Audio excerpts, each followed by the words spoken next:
Участок за участком сотрудники Сунжинского лесничества и лесопожарного центра засеивают последние метры нового питомника.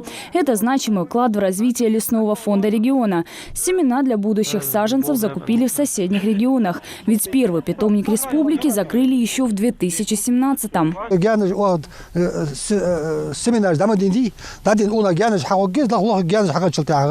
О климатических условиях, климатических условиях, да и проживаемость региона. Так, цена архаи, нальчики, старые полярхаи, проживаемость холцер.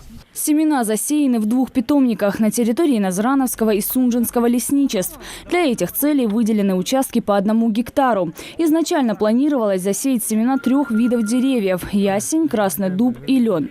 Они считаются лесообразующими породами в регионе. Но кроме них в питомниках будут разводить еще акацию, березу и липу. При озеленении городов у нас практически нет своего питомника в республике, поэтому хоть какое-то, чтобы подспорье было, мы решили дополнительно уже сами посеять и эти породы. Прежде чем начать посев в питомниках, пришлось очистить территорию от пней и кустарников. Землю вспахали, барановали и культивировали. Большая часть семян собрана лесниками. Их засеяли только после проверки качества. Восстановить питомник поручил глава республики. Ингушетия до сегодняшнего дня являлся единственным регионом, в котором не было своего лесопитомника.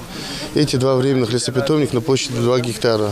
Здесь и в следующем году мы планируем увеличить площадь лесопитомника до 7 гектаров. Уже через 2 года мы будем уже видеть результат.